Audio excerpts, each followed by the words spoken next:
O eternal and almighty God, from whom all power and wisdom come, we are assembled here before thee to frame such laws as may tend to the welfare and prosperity of our province.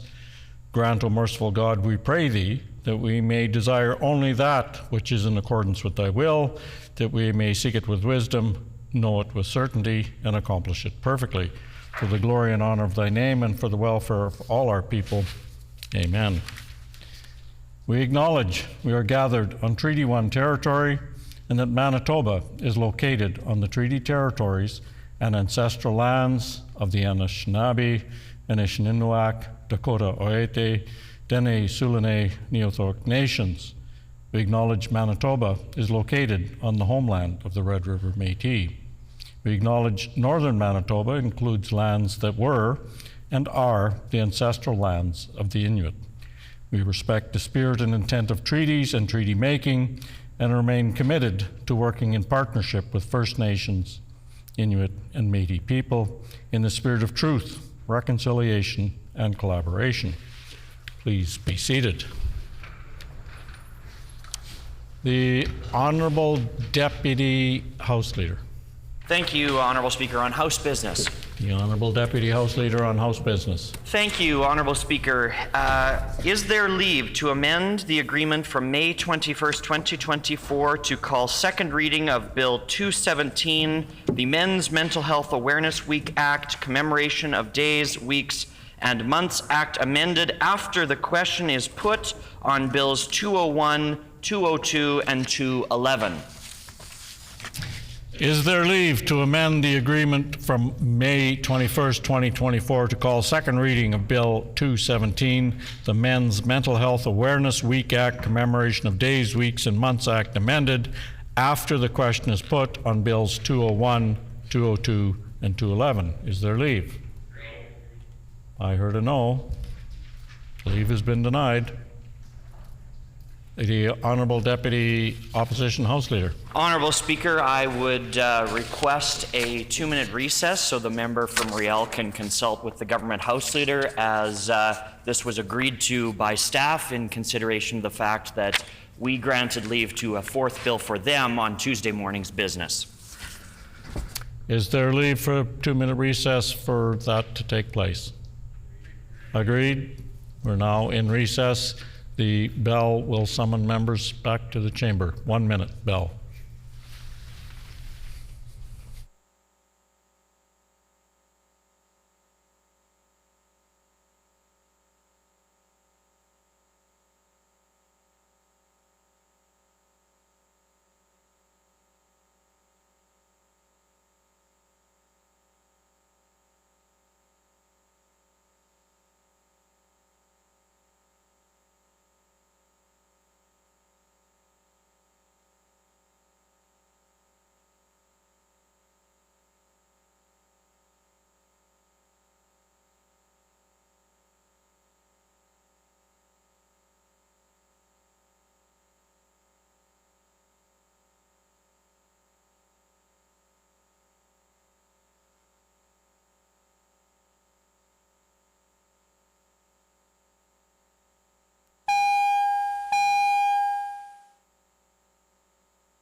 Order, please. The House is now back in session.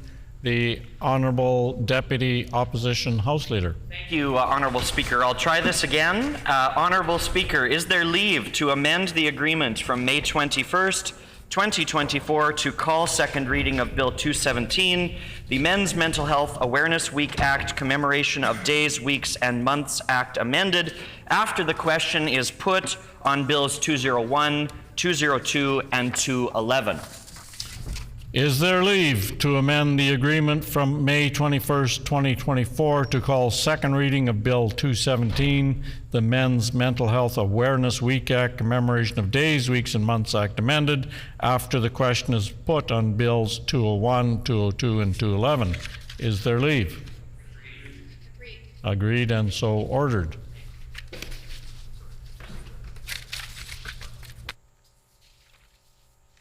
So, we will now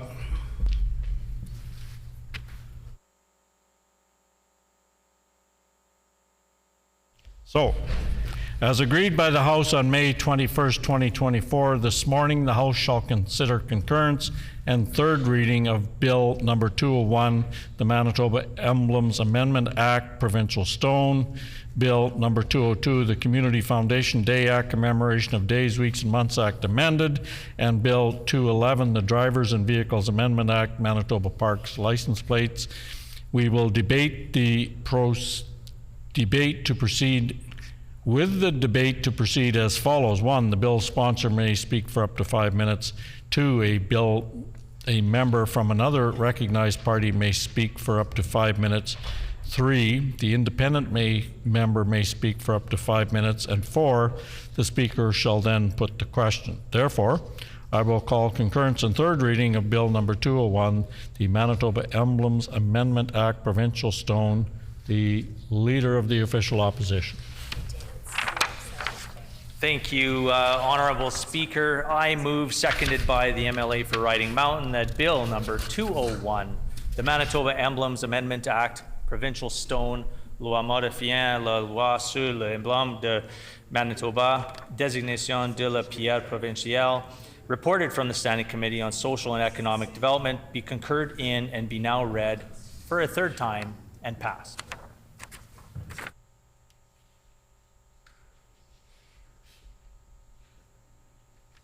It has been moved by the Honourable Opposition Leader and seconded by the MLA for Riding Mountain that Bill number 201, the Manitoba Emblems Amendment Act, Provincial Stone, be reported from the Standing Committee on Social and Economic Development, be concurred in, and be now read a third time and passed. The Honourable Opposition Leader. Thank you.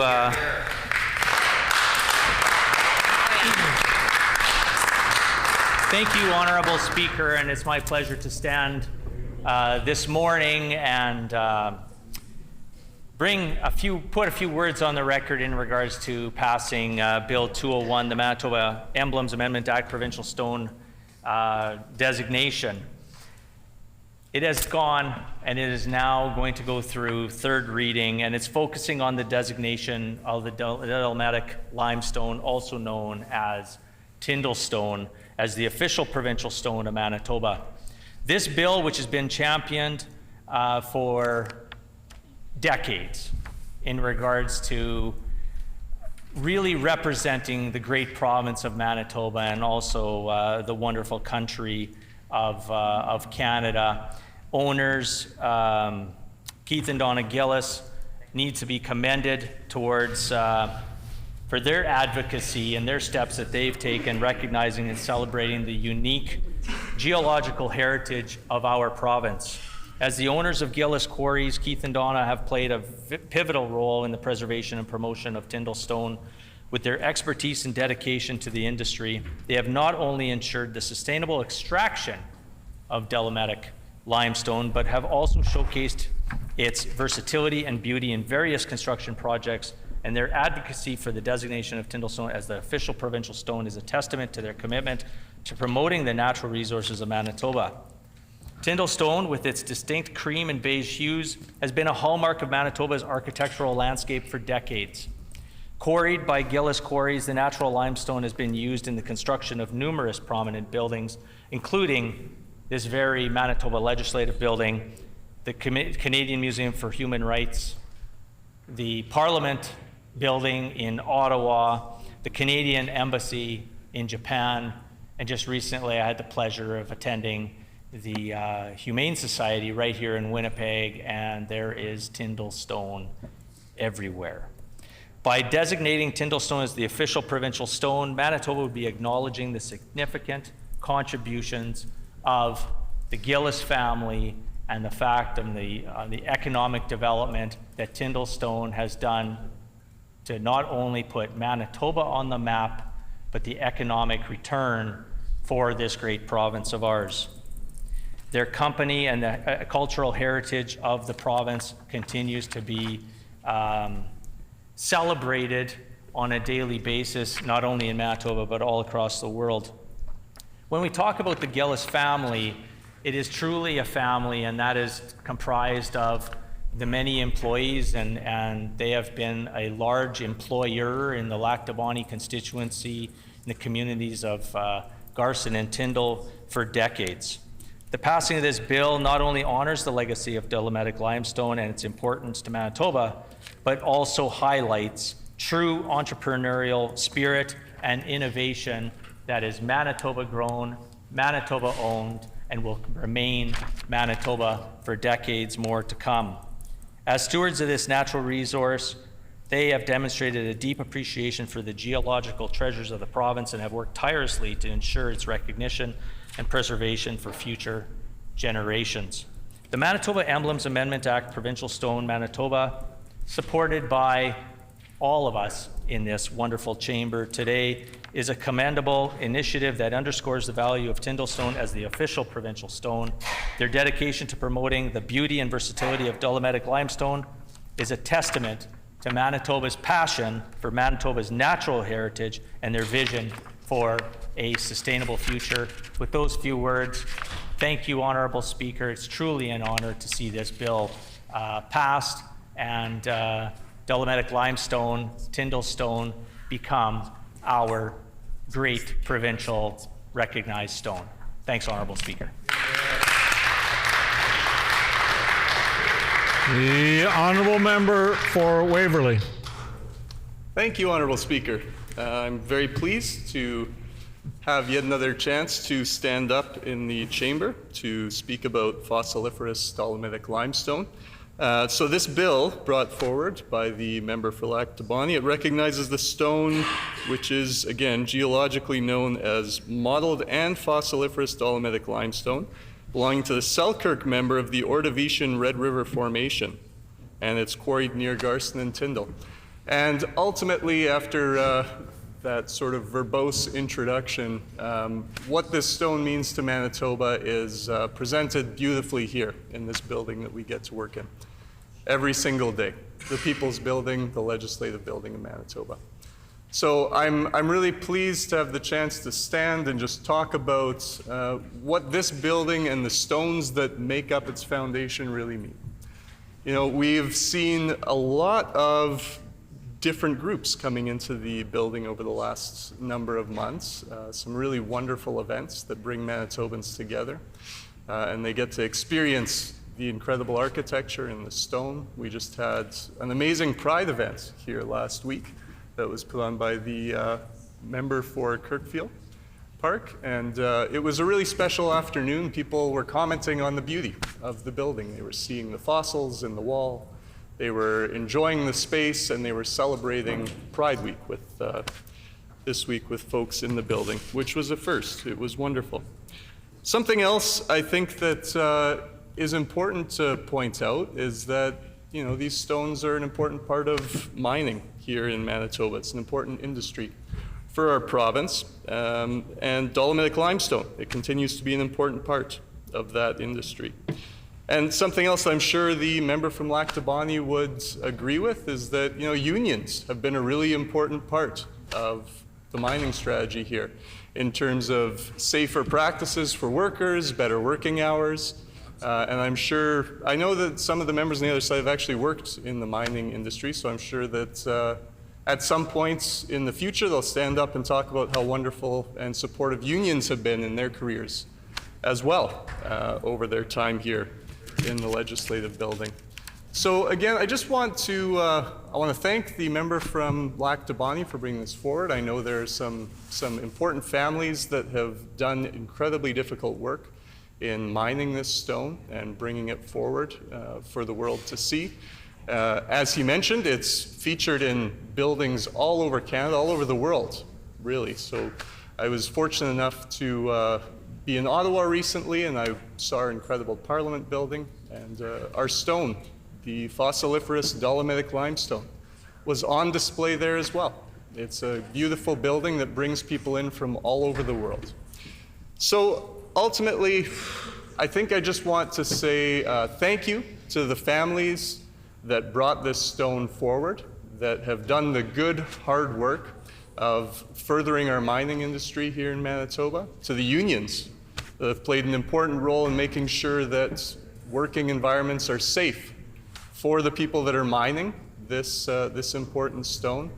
And I want to thank the member for bringing it forward and honoring Manitoba and fossiliferous dolomitic limestone.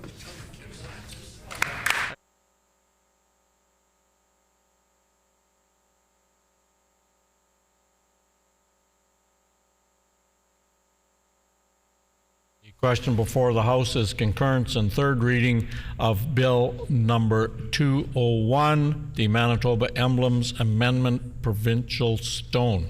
Is it the pleasure of the House to adopt the motion? Agreed and so ordered. I declare the motion carried. As per the previous, the Honourable Deputy Opposition House Leader. Is it the will of the House to call it unanimous? Is it the will of the House to call the vote unanimous? Agreed and so ordered. The vote is hereby called unanimous. As previously agreed, we will now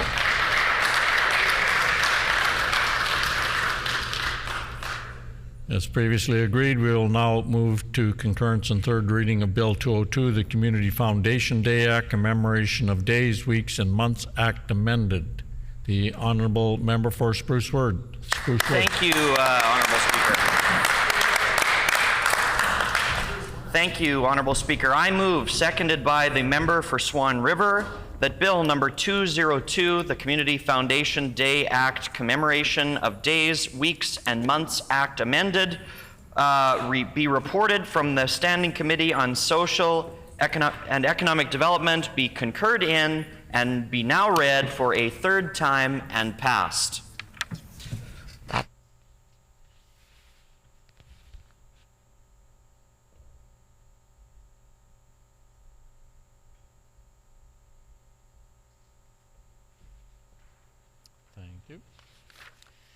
It has been moved by the Honourable Member for Spruce Wood, seconded by the Honourable Member for Swan River, that Bill number 202, the Community Foundation Day Act, Commemoration of Days, Weeks, and Months Act amended, reported from the Standing Committee on Social and Economic Development, be concurred in and be now read for a third time and passed. The Honourable Member for Spruce Woods. Well, thank you, Honourable Speaker.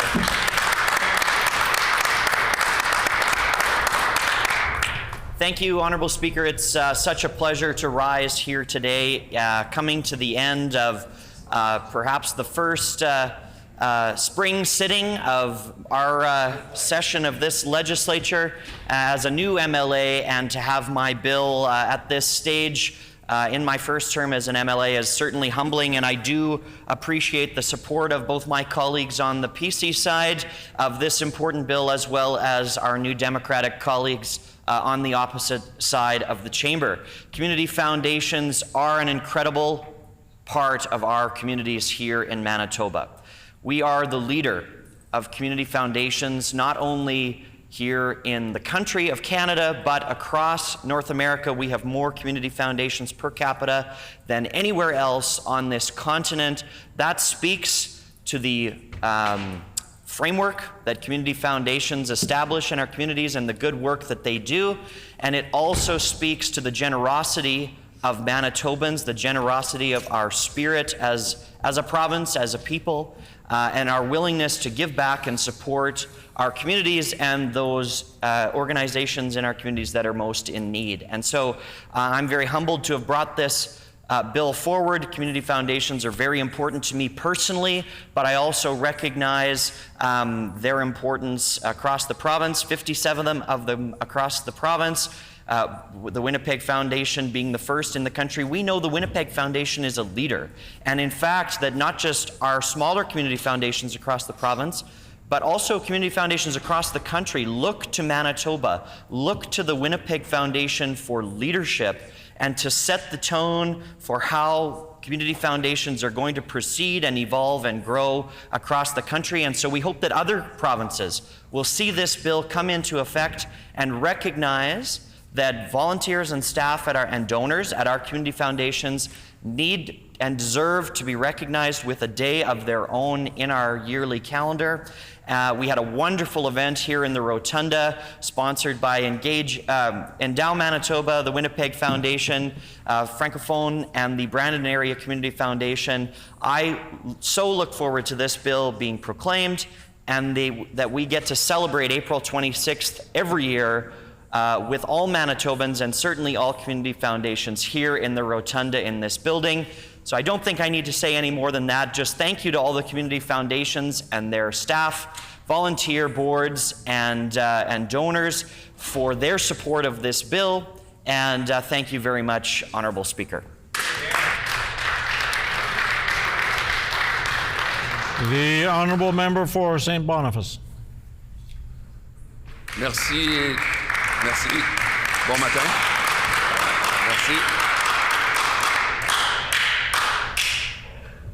Bon matin, l'honorable président. C'est toujours un plaisir de me lever en chambre et d'être capable de m'exprimer dans une des deux langues officielles du Canada, un pays qui est libre, divers. C'est intéressant qu'on parle des fondations communautaires du Manitoba ce matin, puisque l'histoire des fondations communautaires au Manitoba est lié à l'histoire du Canada, étant donné que le Manitoba est un leader quand ça vient à nos fondations communautaires. On a parlé de la Fondation Winnipeg, qui était d'ailleurs la première fondation à être fondée en 1921 et la plus grande fondation d'ailleurs au Canada.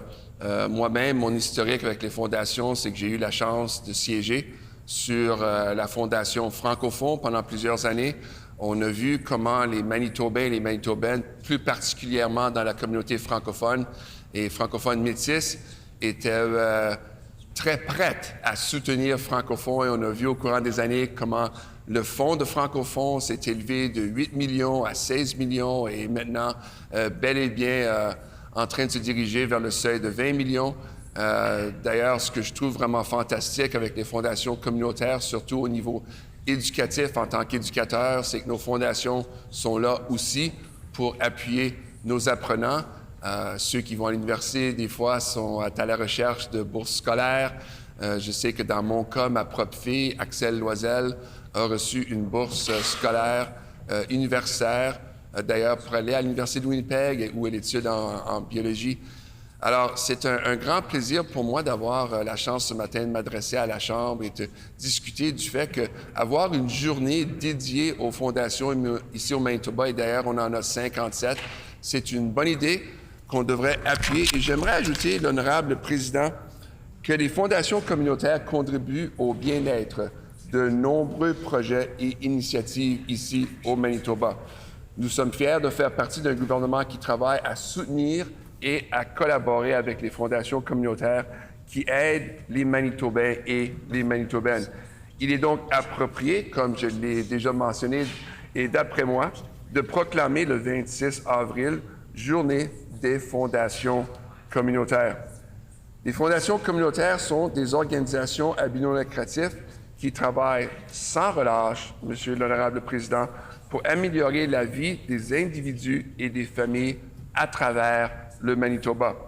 Ces fondations répondent aux besoins locaux, soutiennent les initiatives caritatives et favorisent le développement communautaire grâce à des subventions, des bourses et des partenariats. Au Manitoba, on l'a déjà dit, il existe 57 fondations communautaires, le plus grand nombre par habitant en Amérique du Nord. Il faut le dire, c'est vraiment incroyable, l'honorable président. Alors, 57 fondations communautaires au Manitoba, avec la fondation de Winnipeg comme étant la plus vieille. Les fondations sont les fondations sont plus que leur actif financier. Elles pratiquent une approche collaborative pour renforcer les communautés et encourager la générosité individuelle et collective à travers la province. Donc, l'honorable président, en dépit de leur rôle crucial, les fondations communautaires opèrent souvent discrètement, il faut le dire, manquant de la reconnaissance qu'elles méritent vraiment. Sensibiliser les Manitobains et les Manitobaines à l'importance vitale de ces fondations est un excellent moyen de promouvoir les petites organisations et de célébrer ceux qui ont contribué à construire notre belle province du Manitoba. Les fondations communautaires sont une leçon sur le pouvoir de l'action collective.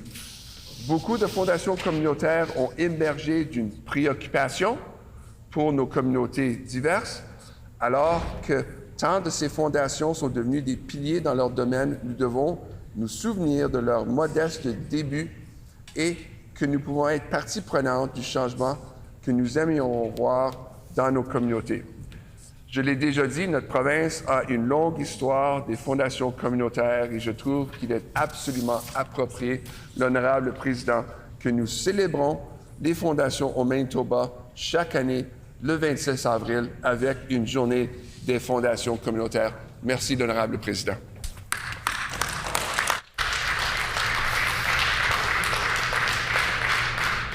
The question before the House is concurrence and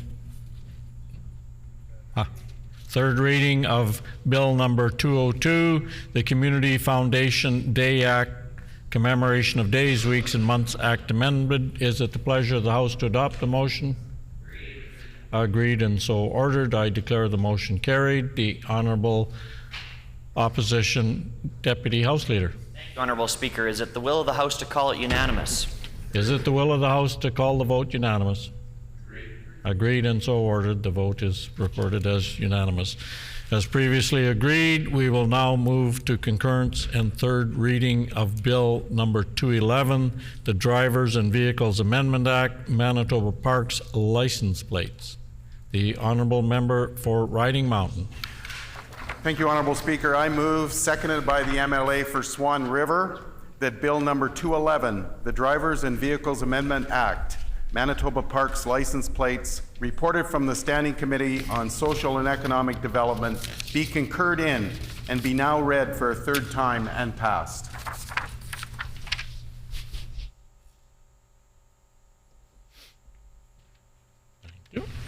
It's been moved by the Honourable Member for Riding Mountain, seconded by the Honourable Member for Swan River, that Bill number 211, the Drivers and Vehicles Amendment Act, Manitoba Parks License Plates, reported from the Standing Committee on Social and Economic Development, be concurred in and now read for a third time and passed.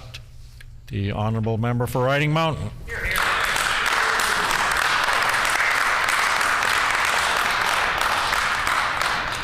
Thank you again, Honourable Speaker. It gives me great pleasure to rise today for the third reading of Bill 211, the Drivers and Vehicles Amendment Act, Manitoba Parks License Plates. This amendment will permit an organization to apply to the Registrar of Motor Vehicles to make a license plate available that includes the words Manitoba Parks, along with an associated graphic. The intent is to develop a stunning plate that Manitoba motorists will be able to display on their vehicle no matter where they drive. This will in turn advertise our beautiful parks, which will drive even more visitors to one or more of our 93 provincial parks. The profits from the sale of license plates will be directed to a charity that supports projects in provincial parks. We will work with the Winnipeg Foundation to ensure that the proceeds go into the Provincial Parks Endowment Funds, which annually invest over $1 million in our parks. Manitobans love their provincial parks. Hundreds of thousands of campsites are booked each year, in addition to the many cottages that border the lakes in our provincial parks. Plus, many Manitobans and out-of-province visitors stop to enjoy the trails in our parks, enjoy other amenities, or just take in the breathtaking beauty of nature. I want to recognize the seconder of this bill, my friend and a true lover of the outdoors, the MLA for Swan River, for his encouragement and support in the development of this piece of legislation. Thank you also to my colleagues on both sides of this House for their comments and debate on Bill 211. In closing, I encourage the House to pass this bill through third reading today. Thank you, Honourable Speaker.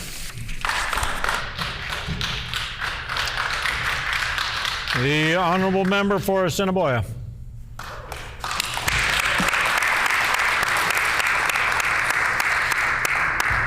Thank you, Honourable Speaker. I rise today to speak about the beauty of our provincial parks.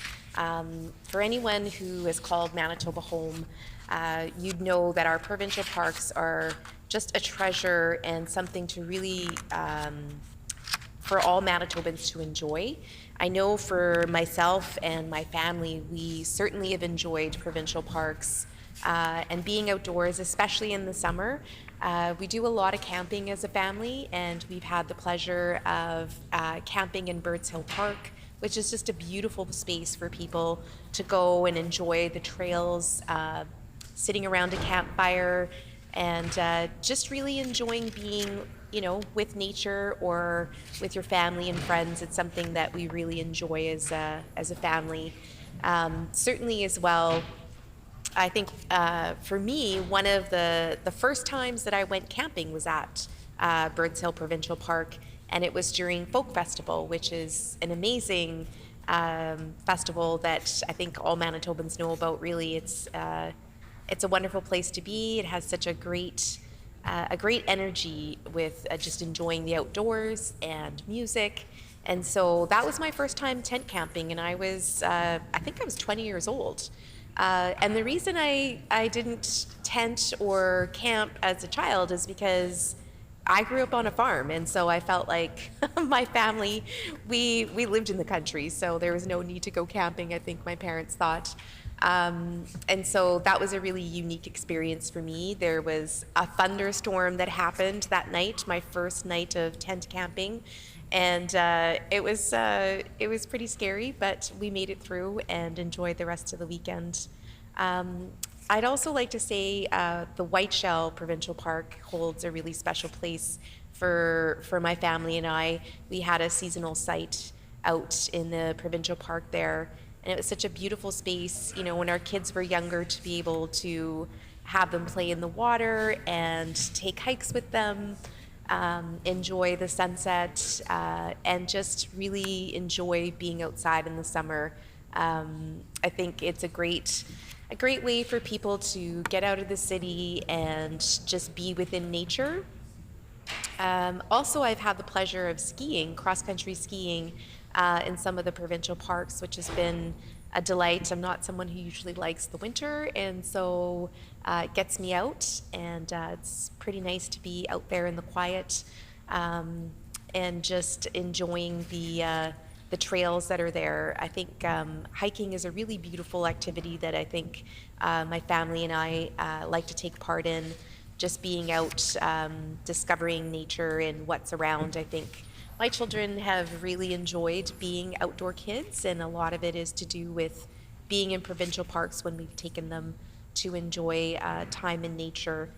I think now, as you know, my children are 11 and 14, they're a bit older, and it's really amazing to see the way they enjoy being outdoors in the summer. And I think it's really because they got to enjoy the outdoors as kids, and just being able to go to my family farm, which is not in a provincial park, so I won't speak about that.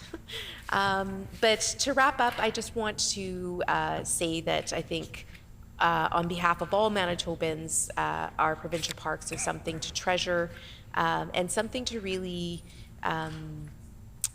be able to enjoy in the summers. And I think the camping season is coming up, and I think, well, it's actually really already started. May Long would have marked that for a lot of people to get out and start camping. So I would like to say that I thank the member opposite for bringing this bill forward, and I thank you for the opportunity to speak on this matter. Thank you.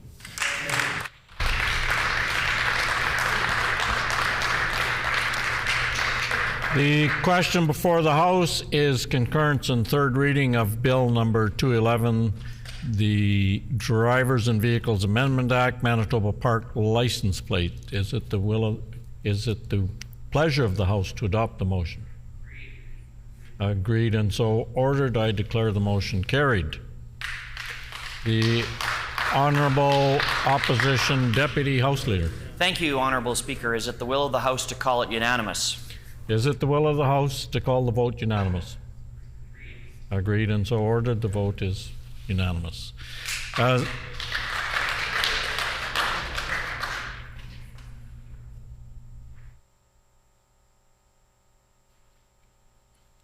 As previously agreed, we will now resume debate on second reading of Bill 217, the Men's Mental Health Awareness Week Act, Commemoration of Days, Weeks, and Months Act amended, standing in the name of the Honourable Minister of Sport, Culture, Heritage, and Tourism, who has 7 minutes remaining. Thank you, Honourable Speaker. The Honourable Minister of Sport, Culture, Heritage, and Tourism. Fix the tie here. Really happy to be continuing to speak on this important issue that was brought forward by the member for Dawson Trail. A very poignant and strong speech on his part last week. And last week, if you remember, I kind of give a brief history of my family growing up with 6 siblings, 5 of us boys, and on a dairy farm that was populated by up to a dozen men working, eating, breaking bread together. You can imagine what it was like growing up in that environment with all of us so close in age, hanging around each other. And what was defined for us by maybe society of what it was like to be, what it meant to be a man. And so I was, when the member opposite was speaking, I was identifying with a lot of the things that he was talking about how you had to man up, toughen up, not show how you were feeling in certain situations. So I just wanted to bring that context here while I was speaking to remind people that this is an issue that can affect everyone, and we really don't know what someone's history is when we meet him for the first time. And I think what the member opposite was trying to share in his message is that sometimes it's nice to be sitting with someone who can say, I know what you're going through. And when they say, I know what you're going through, what those people are really trying to do is to try to give you an opportunity to talk.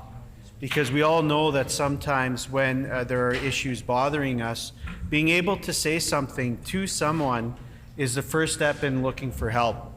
And whether that's in a locker room, whether that's out for a beer or whatever, having that opportunity to be able to converse and to be able to share your feelings is always the first step in feeling better.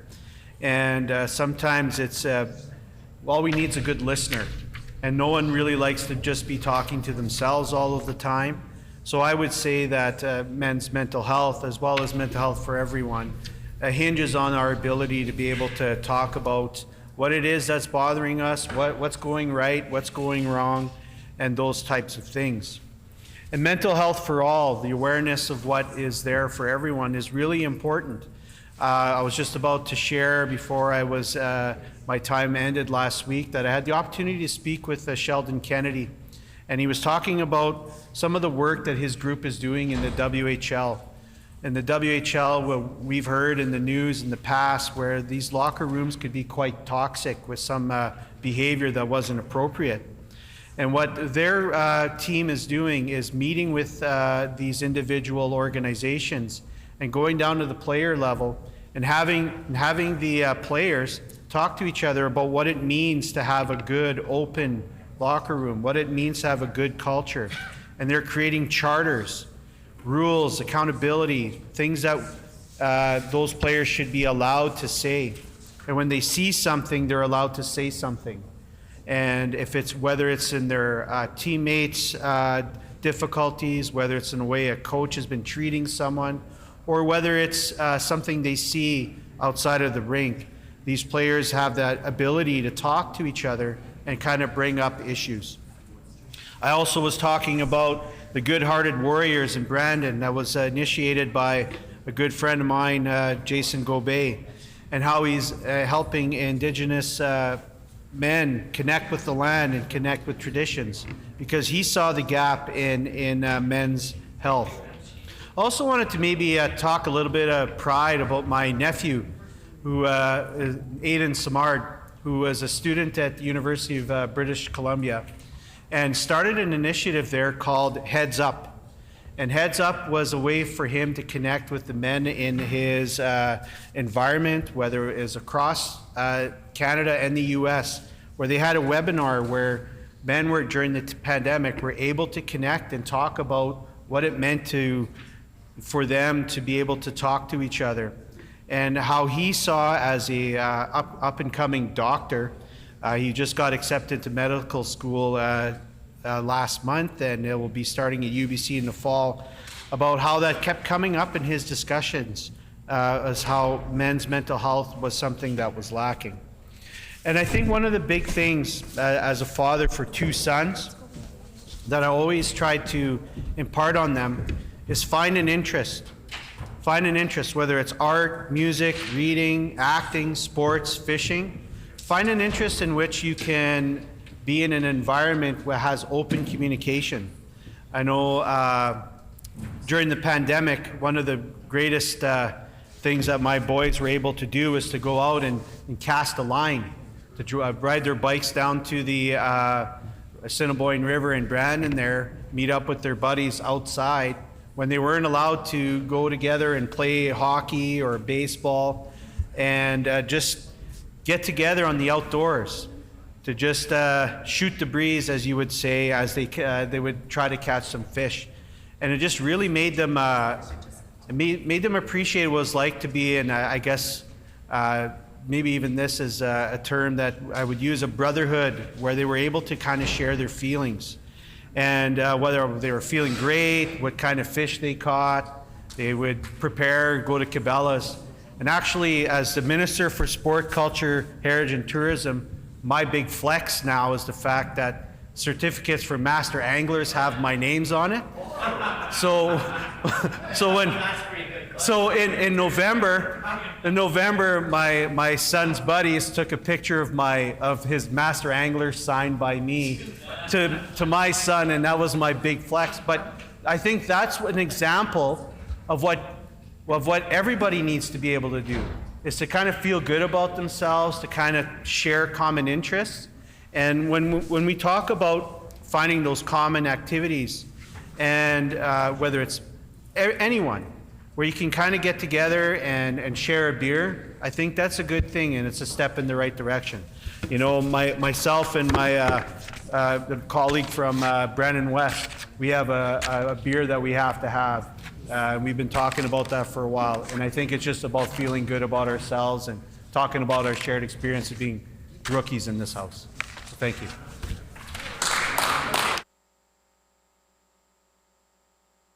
The honourable member for Portage La Prairie. Thank you so much, Honourable Speaker. Conrad, would you sign my bill? I got to say, It took me 8 years. usually I'm not at a loss for words. Usually I'm not nervous when I get up and speak. Today I'm nervous, Nothing's came through. but I'm looking forward to speaking on this topic of Men's Mental Health Awareness Act. This bill aims to establish a dedicated week each year to raise awareness. And I just want to say, put a couple words on record here, that men's mental health is critical but often overlooked aspect of our overall health landscape. Traditionally, men have been socialized to be stoic, to man up, and not show vulnerability. This cultural expectation can lead to serious mental health issues being ignored or untreated. Statistics show that men are less likely to seek help for mental health problems and are more likely to die by suicide. These stark facts underline the urgent need for focused attention on men's mental health. There's issues that we run into in all aspects, and I want to stand here as a member of the Legislative Assembly and say, I have mental health issues.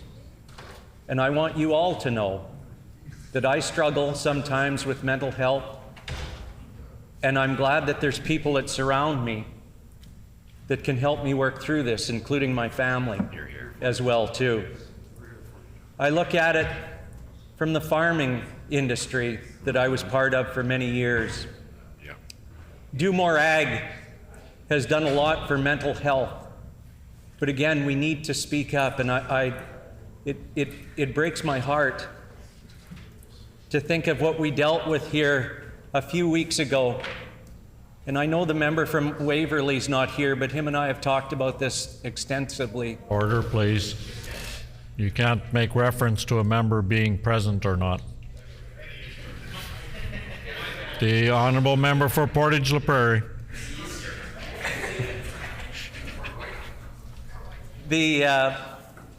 A few weeks ago, we lost a member of the Winnipeg Fire Department that hit us all hard. And it hit me hard too, because there's a firefighter in my family as well too. But we struggle at times, and I think we need to make sure that we have voices out there and that we speak up and talk to each other and try and help each other out there. But as men, sometimes we think we're too proud and too big to stand up, and we're not. We all need help out there, and we need to recognize that we need help out there at some times. When we see sports, and I'm glad to hear of the talk of an ex-NHL player that has been working on this as well too, because we've lost hockey players out there, we've lost football players out there, because these guys are supposed to be tough. And tough means talking too, and talking to each other out there about the mental health aspect that we live with out there. It's not easy. This is not a gender issue. This is not a race issue. This is something that affects all men, all people, and we need to help people through this. And by moving this bill and passing it forward, we're doing a job as a whole unified group here to help men's mental health and to help those that are struggling out there. And I think if we can help one person or one group to see that and see what we're doing for mental health, we've done a great service for Manitoba. I don't want to take up too much time on this, as others I know want to speak on this, but I want to thank the member from Dawson Trail for bringing this forward. But anyways, thank you so much for your time, and I appreciate that. Thank you.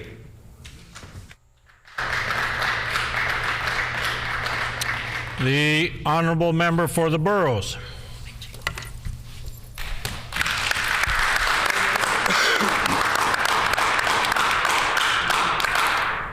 Thank you, Honorable Speaker. It's my pleasure to rise today and speak to Bill 217, the Men's Mental Health Awareness Week Act. I want to say thank you to my colleague, member for Dawson Trail, for creating this opportunity and bringing this bill forward so that we can talk about this important issue, which impacts us all, irrespective of the gender, because this impacts the whole society. And as the member in his speech mentioned that it's okay not to be okay, but what's not okay is to go through it alone. That's true.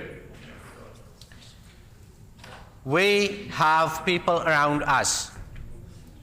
We trust some, not all. But if you have a few friends, family members, siblings, your offsprings, you're lucky.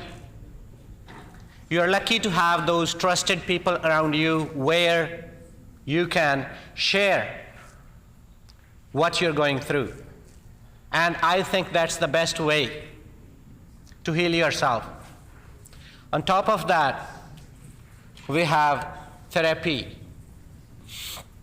we have medical science, and other tools that we can use to handle this situation and address this issue.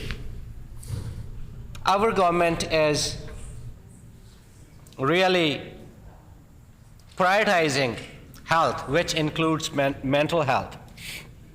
And we have a minister dedicated, and she takes care of housing, addictions, homelessness, and mental health. So we are taking this up, we are putting in resources, and we hope that things get better. When we talk about mental health, and specifically men's mental health, as my colleague mentioned, that there are some trends in this society, there are some perceptions and misperceptions in this society that tell us that because you're a man, you're not supposed to cry, you're strong. But I want to say this, let's not say or trust or believe that men are stronger than other genders. We are all the same. And there is intra-group diversity in each group. So it's not about whether you're strong or weak. It's about what's the right thing to do. Sometimes some men think that, I'm a man, I shouldn't cry. Why? There are so many men who cry, and crying is a natural process that heals you automatically. You feel better after crying. And there are many, many other ways to address this issue. One of my friends, she is an artist. She is a scientist and an artist at the same time. I was talking to her, and I said, how come you got into this creative thing?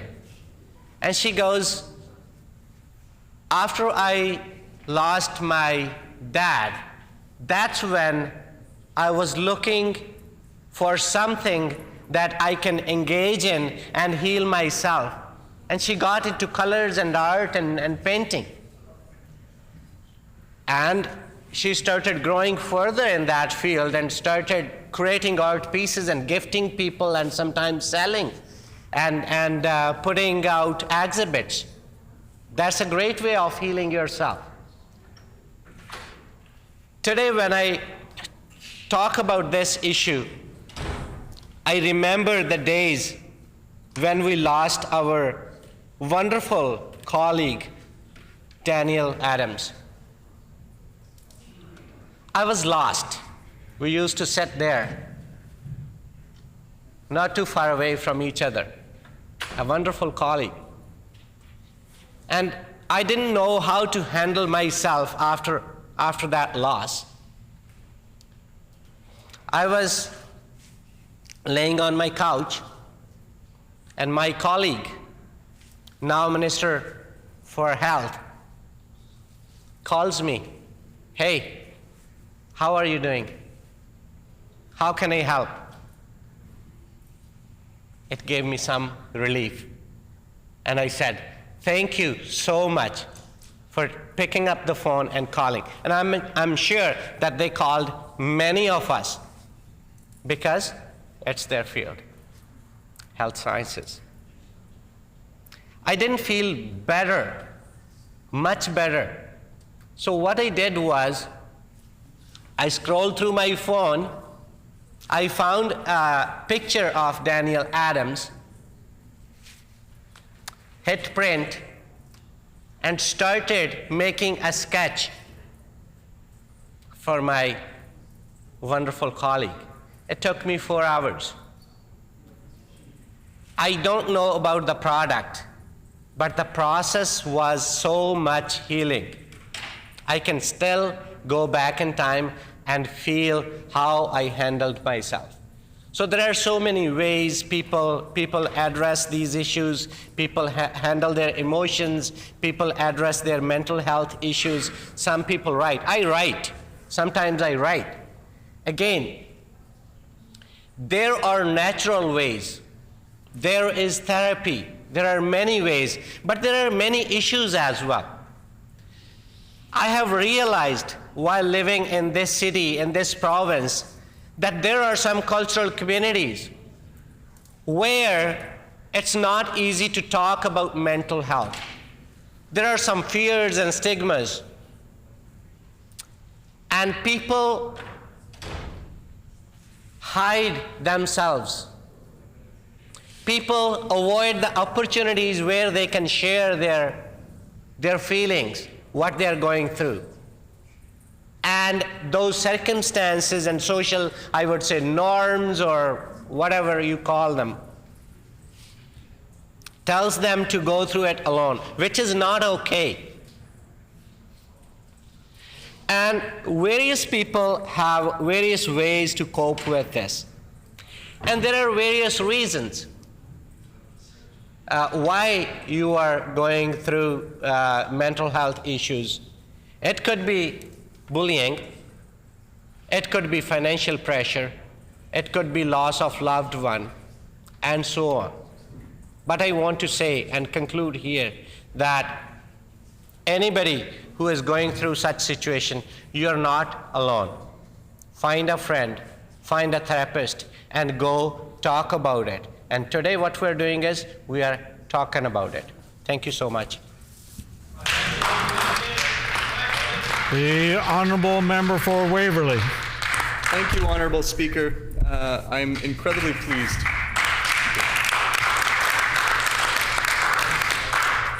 I'm very pleased to be able to rise and speak on this incredibly important topic this morning. I think it's important.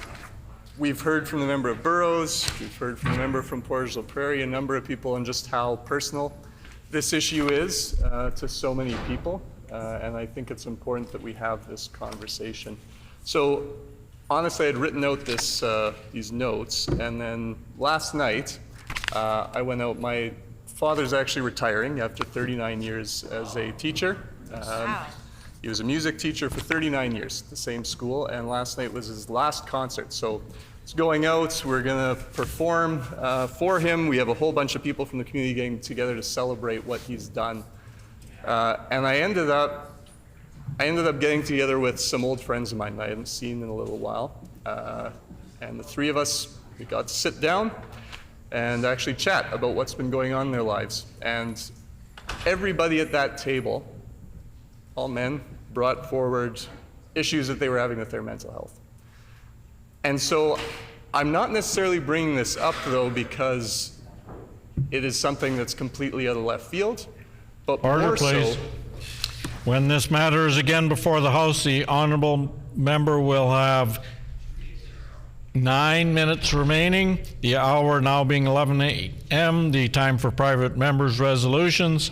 The resolution before us this morning is the resolution on calling for the provincial government to stop the assault on affordability and eliminate the education property tax, brought forward by the Honourable Member for La Vérendrye. The Honourable Member for La Vérendrye. Thank you, Honourable Speaker. I move, seconded by the member for Lakeside. Therefore, be it resolved that the Legislative Assembly of Manitoba condemn the provincial government's recent assault on affordability and urge the provincial government to effect a call for a return to the elimination of education property taxes. Here, here. Here, here.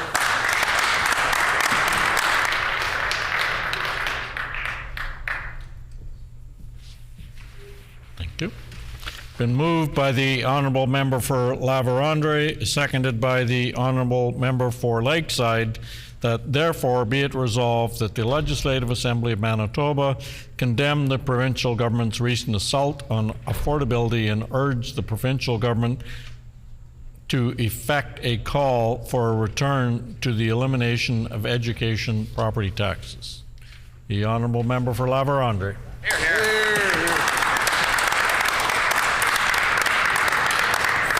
thank you, Honourable Speaker, for the opportunity to speak to this important resolution. The resolution titled Calling on the Provincial Government to Stop the Assault on Affordability and Eliminate the Education Property Taxes for All Manitobans. The provincial government abandoned plans to eliminate education property taxes and instead introduced a plan to increase taxes by $148 million in 2024, and is allowing school divisions to increase local property taxes by as much as 17%. With many Manitobans finding it harder than ever to make ends meet, and even more difficult for first-time homeowners to make home ownership a reality, now is not the time for the government to be imposing new taxes on home ownership.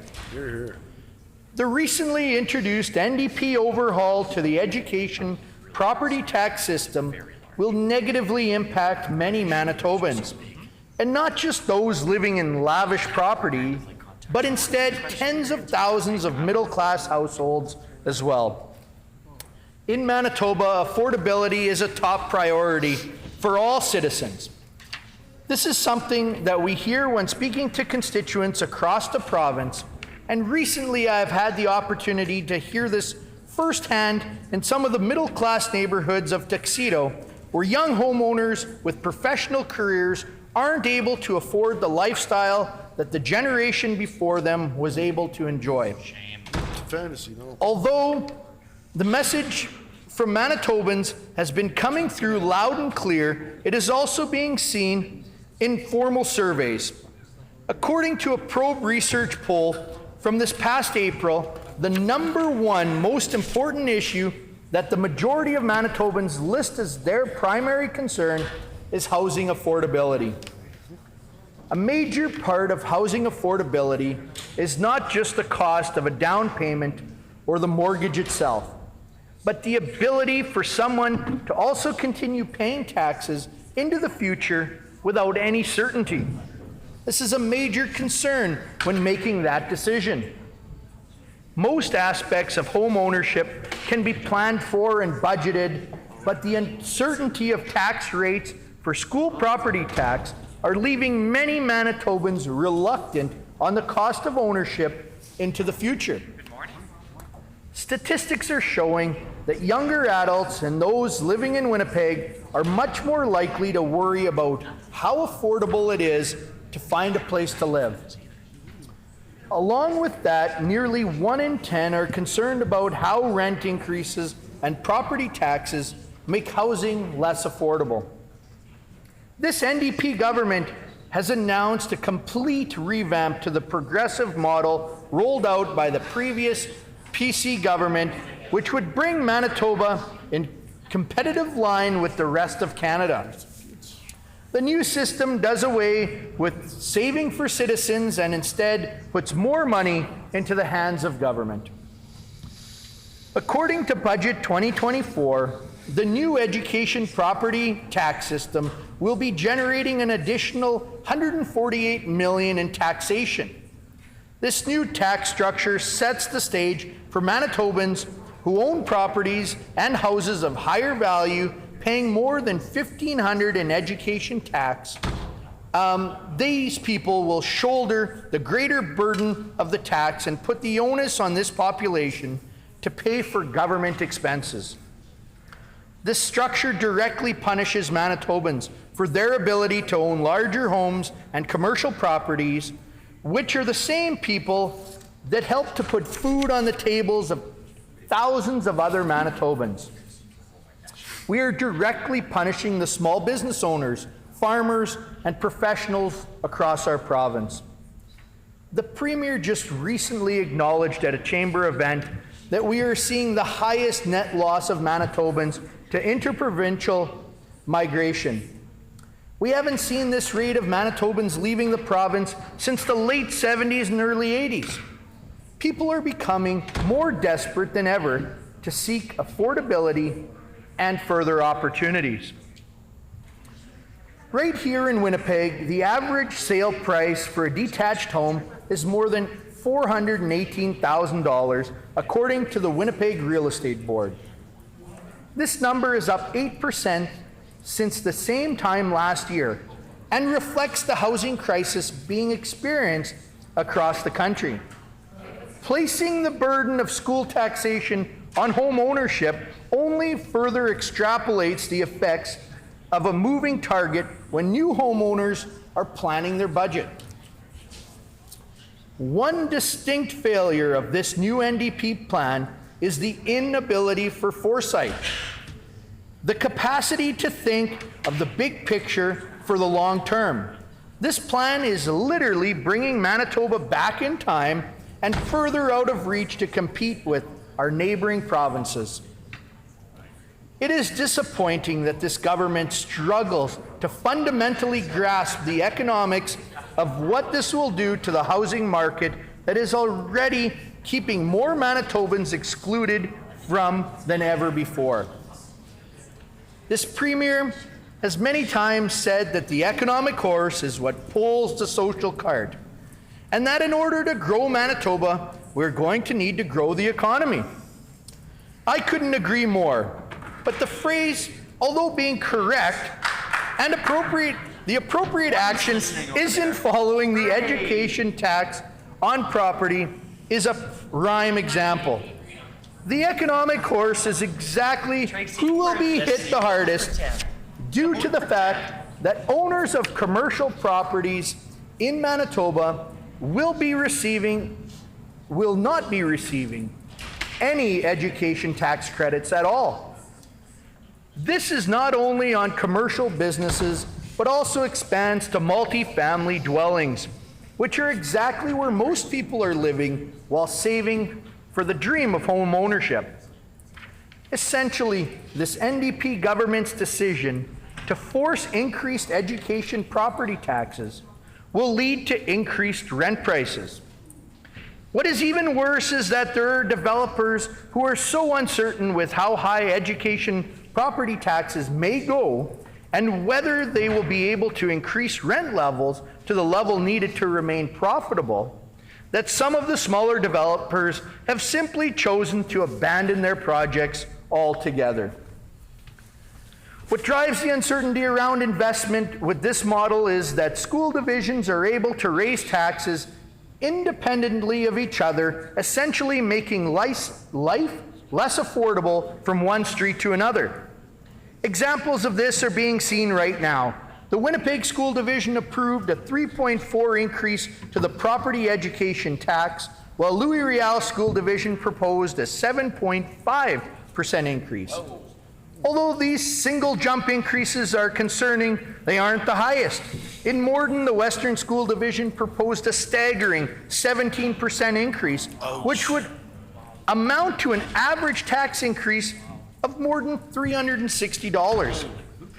Manitoba is the only province that still funds education through locally determined school taxes. The reason for that is because of how unfair and outdated this model is. There are neighborhoods and communities that can have an unfair disadvantage solely because of which school division they fall within. Using property taxes as a measurement for additional tax collection is unfair because the ability to pay has no bearing. When you make more money through your employment, you pay more income tax, but only because you are earning more money.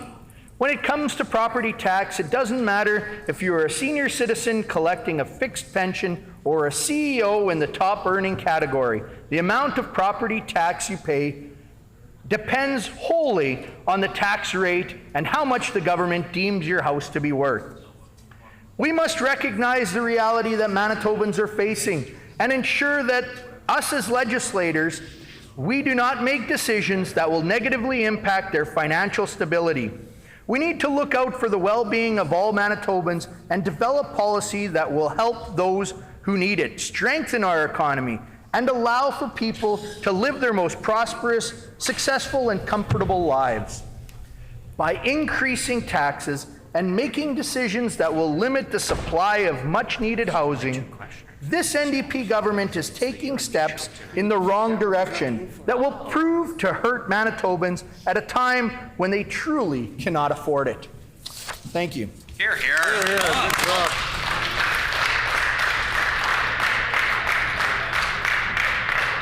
A question period of up to 10 minutes will be held, and questions may be addressed in the following sequence. The first question may be asked by a member from another party.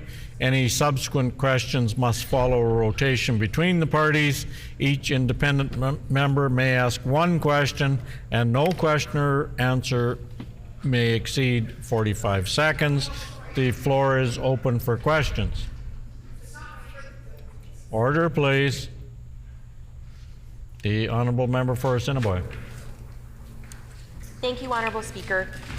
Our NDP team greatly respects educators and division leadership for putting kids' needs first. Our government wants to support you, not bully you like the PCs did. Right. Where they try to divide and play favorites, we're going to be a meaningful partner in children's education. My question to the member opposite is, can you tell us why his PC colleagues cut funding that went towards nutrition programs, all-day kindergarten, and youth therapy? Good question. The honourable member for La Vérendrye. Thank you, Honourable Speaker, and thank you to the member opposite for the question. Our PC team continually invested in education across the province, invested in the construction of new schools, something that the previous NDP government never did. We support communities and support the members of communities to support each other while the government helps to support them.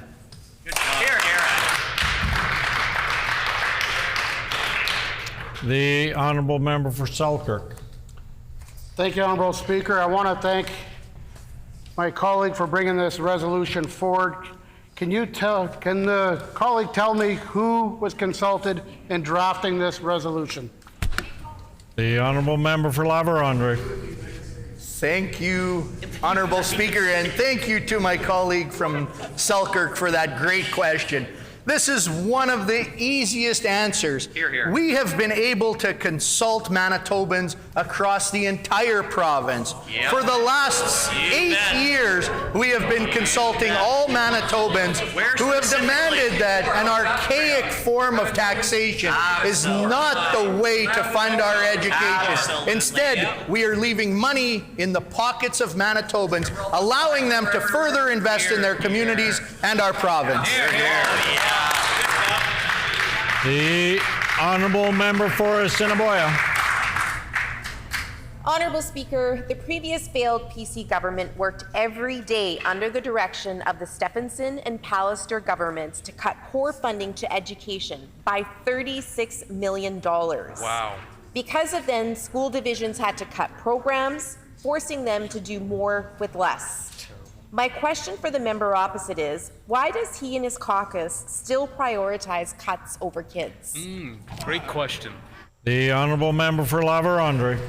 Thank you, Honourable Speaker, and thank you for that question. It allows me to share with the House that more than $100 million was invested into education. The largest education investment in recent history. We are not proposing cuts to education. Instead, we were the government who made the largest investments in education, investing in the schools and the quality of education for all students across the province. The honourable member for Spruce Woods. Thank you, Honourable Speaker. And I know this government likes to make this comparison that we're not somehow farmers are happy about continuing to see their education property taxes go up while remaining stagnant on the level of the rebate that they're receiving. Can the member for La Vérendrye please outline what he's hearing from farmers about the education property tax? The honourable member for La Vérendrye. Thank you, Honourable Speaker, and thank you for the member from Spruce Woods for that great question. Definitely, farmers are showcasing the inequality that this archaic tax structure brings to Manitobans. With with an ever-increasing farmland property value being seen across our province, the farmers are the ones that are unfortunately carrying a substantial burden for taxation in rural Manitoba for schools. And we're hearing loud and clear that the system isn't fair to all Manitobans. The honourable member for Assiniboia. Thank you, Honourable Speaker. Thanks to our NDP government's provincial budget, Manitoba families are enjoying the lowest inflation in Canada for 3 months in a row and can save up to $5,000. Under the PCs, Manitobans were paying more in taxes, more for rent, and more for gas every day. My question to the member opposite is, do they think that having the lowest inflation in Canada is a good thing? Or are they just that out of touch with Manitobans? The honourable member for La Vérendrye. Thank you.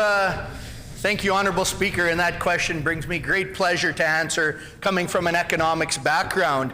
So the inflation pause that we're seeing is directly due to some of the recognition that the Premier has recently made that we're seeing the largest amount of Manitobans leave to neighboring provinces. We have a stagnant economy when we do not invest back in the businesses and the people of our province. So Manitobans are concerned, businesses in Manitoba are concerned with the rate of increase of taxation that they foresee happening in the next term of our government. Excellent. The honourable member for Selkirk. Honourable Speaker, can the member please tell me how the newly introduced NDP education property tax plan will affect the middle class? The honourable member for La Vérendrye. Thank you, Honourable Speaker, and thank you to the member for Selkirk for bringing up that great question. As outlined in some of the brief points made here today, the new NDP plan drastically hinders the middle class in Manitoba. We look at hard-working communities, they're just trying to feed their families, save up to improve their respective situation, and we're seeing them giving up their dreams because of the increased taxation. Here, here. Excellent. The honourable member for Assiniboia. Thank you, Honourable Speaker. Our NDP government believes that Manitobans work hard for their money, which is why we're working just as hard to help them save it. We're increasing the personal income tax brackets threshold and increasing the personal basic amount. Unlike the previous failed PC government, who raised taxes on workers 5 times when they were in power. 5 times. Oof. My question to the member opposite is, will he apologize to hardworking Manitobans today for failing them for the last 7 years? The honourable member for La Vérendrye. Thank you, Honourable Speaker, and although that being more of a statement than a question, I would strongly disagree with the question.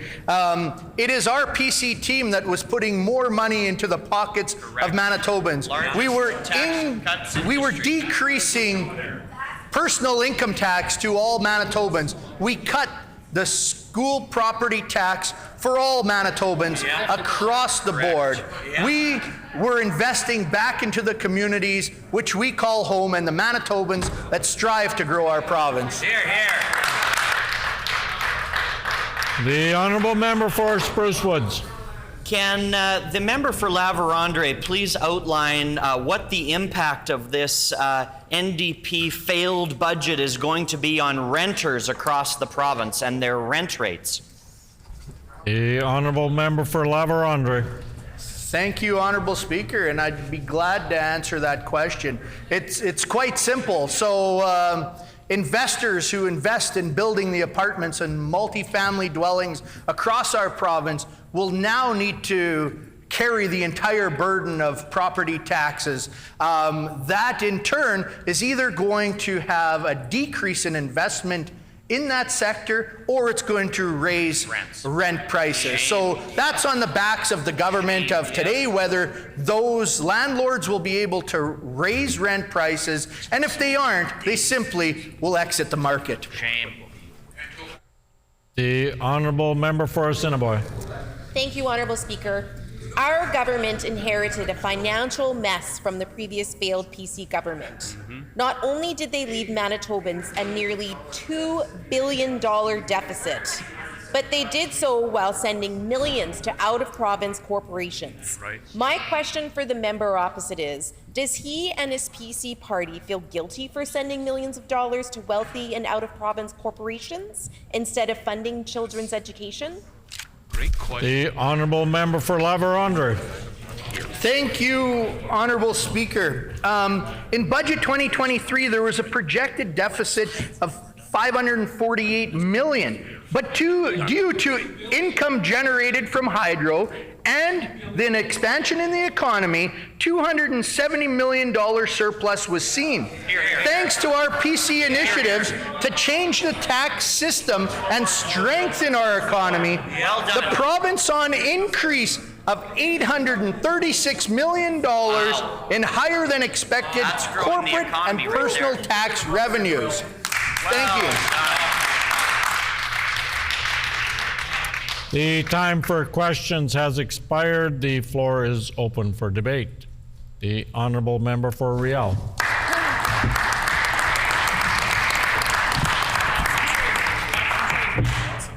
Thank you, Honourable Speaker.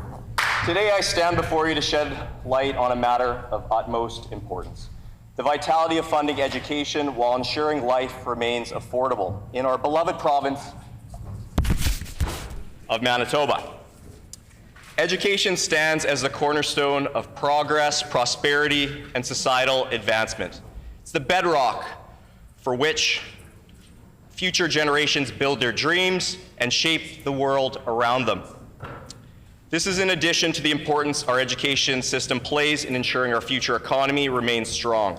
Education truly is an investment in our kids, in our future, and in our province. In Manitoba, we've been fortunate to have a rich legacy of valuing education.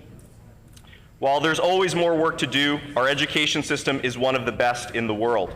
I would like to take a few moments right now to lift up and honor all those people who work in our education system in Manitoba.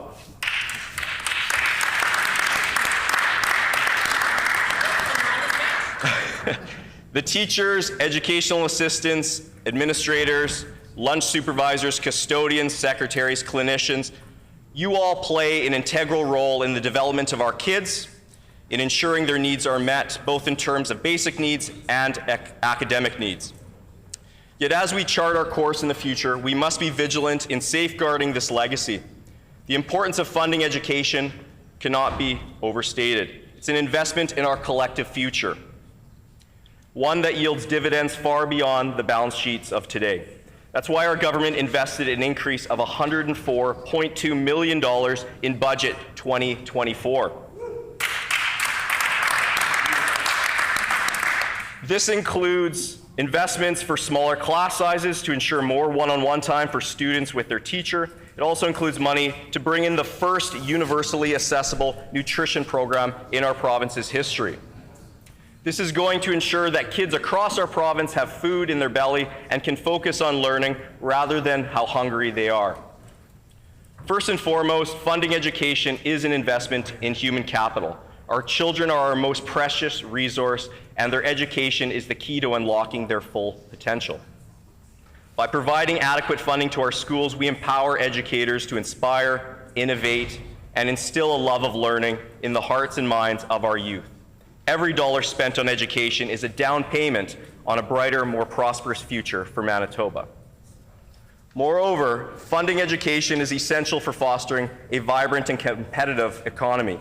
In today's knowledge-driven global marketplace, the provinces and countries that excel in education are the ones that thrive. By equipping our students with the skills, knowledge, and tools they need to succeed, we position Manitoba as a hub of innovation and opportunity. From the bustling streets of Winnipeg to the quiet and rural communities, education is the great equalizer, offering a pathway to success for all Manitobans, regardless of background or circumstance. However, as we champion the importance of funding education, we must also confront the harsh reality of affordability. Manitobans elected our government to rebuild our healthcare and lower costs for them and their families. That is why we brought in a $1,500 homeowners affordability tax credit that's going to make things better for 83.9% of homeowners in Manitoba.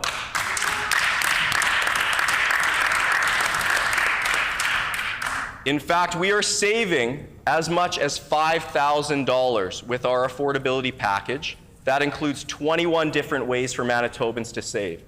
We are working each and every day to put money in the pockets of everyday Manitobans. Rather, and I emphasize that dramatically, rather than sending checks to massive corporations such as Cadillac Fairview, the owners of Polo Park Shopping Centre, who received a $1 million check last year from the former failed PC government. That is shameful. A further check of $325,000 went to Loblaws, not necessarily a local shop. And this doesn't make any sense. Not only did they send checks to billionaires, they also left Manitobans with a nearly $2 billion deficit. And over their time in office, the 7.5 years, they cut core education funding by $36 million. That is the PC record in education. That is why this resolution is a bunch of malarkey. Sending money out of province while at the same time underfunding education is why Manitobans showed them the door. The only time that the PCs showed any amount of money to education was when they were about to be shown the door because an election was right around the corner. Oh man.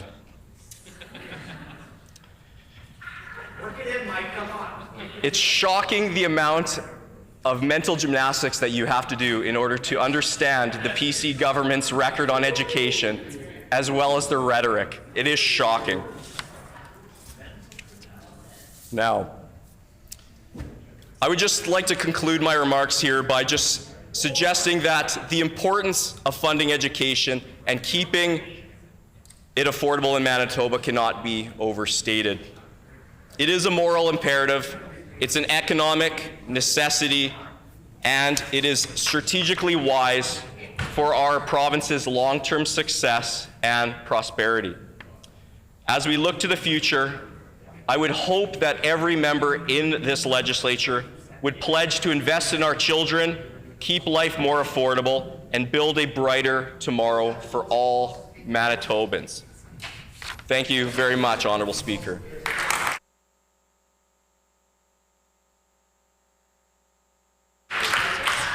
Honourable Member for Selkirk. Here, here. All two of you, right on. Honorable Speaker, I'm very proud to rise today and put some words on the record on calling on the provincial government to stop the assault on affordability and eliminate the education property taxes for all Manitobans. As a owner of a private business, things were finally going right. Things were heading in the right direction under the PC government. We actually seen affordability measures that mattered. We've seen property tax decreases of 50% on residential properties. We've seen decreases on industrial, commercial properties. And we actually seen for the first time ever that employees took home more money on their paychecks without getting a raise. And that was the first time ever in my collective memory, and I've been in private business over 35 years, that the government went out and gave citizens a raise. And the future was looking bright. And I realize in business, I often talk to people and might be an issue or a problem, and I say, hey, well, what's going on here? How come that's not getting done? And they often come back and they say, well, that's how we always did it, and we just continue to do it the same way. And I believe that if something isn't working and you continue to do it the exact same way, you're going to have a problem. The problems will persist. And the PC government took a different approach. They took a look at the taxation rate. They took a look at the taxation that was done on the education side and said, we're the only province left in all of Canada that is putting taxation directly on the property owners for education. And we need to stop that. We need to phase ourselves out of that and have it come out of the government coffers to pay for education, to make sure that our education institutions are done correctly. We needed to invest and build more schools. We needed to move forward and have daycares built. We needed personal care homes done. But it was going well. It was going very well. We had people investing in our economy. We had people investing in housing. We had developments happening. And we have a shortage, a massive shortage of housing developments happening in our areas. Throughout our entire province, there's a tremendous shortage of housing. And by taxing people more, the property owners that are not going to get any reduction in taxation, they're going to have a situation where the investment is not going to happen in this province. Hammer time. Anyway, what we need to do is to make sure that we're moving forward to encourage investment in our province, not to penalize the investors that are coming here to create homes that are desperately needed. We need to make sure that people who go to work have more money in their pockets. And I've mentioned before that my children were able, at a very young age, at 19 years old, to each one of them to purchase their own homes. They worked very hard as children when they first entered the workforce at 16, 17, 18, 19, saving money for their future. They were able to put money away. They had seized the opportunities that were coming forward to them. But nowadays, the children that are coming don't have those opportunities. The cost of housing is becoming unattainable for the next generation. And if we're looking at that now, what's going to happen for the generation after that? We are such in a steep decline of affordability. We need to turn the direction and make sure that we are focusing on having the dream of home ownership a reality. And taxing people over and over and over again is something that is not going to make that attainable.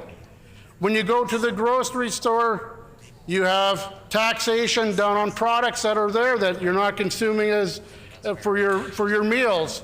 When you go to for fuel, you're being taxed there. When you purchase an automobile, you're being taxed there. The PST follows that automobile over and over. You finally purchase a house and you have taxation there. And that taxation is done based on somebody from the government telling you what your home is worth. There was a path moving forward to eliminate the education portion of that property tax. And the people that had that ability were very thankful for it. The people that I know, and myself included, said, finally, the government is getting this right. They're recognizing they can't keep coming back and reaching into the pocket of the same people over and over and over and over. When people have more discretionary income, it helps our economy grow. It helps our local businesses that hire the people in our communities. It helps put food on the table of people who can afford it before. We have the PC government's increase in the personal deduction go up to $15,000. That took something like 38,000 people off the poverty level. And we need to keep moving on that. And I often say in this chamber that we have an opportunity through education and further opportunities to remove people out of poverty and give people an opportunity to be successful in life. And nothing is better than making that success on your own, to be proud of the opportunities you have taken. And I had to work very hard for the opportunities that were in front of me, but I worked very, very hard. When people talk about long days of working 12 hours, I was just getting going after 12 hours. I was working 16, 17, 18-hour days, weekends, sacrificing time away from my family to build opportunities. And every step of the way, I begrudged the government for what I felt was a tremendous overreach. They weren't beside me working those hours. Nobody was standing next to me dipping into my paycheck. I worked very hard for that money. And every time I would get my property tax bill, I'd say, what is going on here? Is there no control? Now I'm concerned what I have seen with the NDP government, where they said to the school divisions, you can go charge whatever you want. And in Winkler, they seized that opportunity. They went there, they said, yes, we're going to be able to raise taxes whatever we want. Let's grab 17%. And I would guess that some of the other divisions are looking around at each other and going, whoa, we missed an opportunity. How come we didn't try to grab more money? This might only happen for the next 1, 2, 3, 4 years. So I'm concerned that next year, when the tax rolls out, we're going to see the other school divisions follow suit and start filling their pockets. We need to invest in education, but we need to have fiscal responsibility and to make sure it's not happening on the backs of the hardworking men and women who make our society great. More importantly, we have to make sure that we are doing this for the people of our future, our children, our grandchildren, and our great-grandchildren. We need to look forward beyond what we're doing today. We have to analyze that the effects that we have on a daily basis dramatically affect what's going to be happening down the line. You need to sit back and take a look and say, we can't keep going after that same dollar. After a while, the people in this province are going to move away and look for opportunities for better family values, better family life, better cohabitation with the government. People don't mind paying a fair share of taxes. People get offended when they're feeling they're being burdened with the taxes. And what we see here with this government and this $1,500 rebate, which will only apply to some, but not to all, is a tremendous overreach once again. So with those few words on the record, I'll give somebody else an opportunity to speak. Thank you. Good job. The honourable member for Fort Richmond.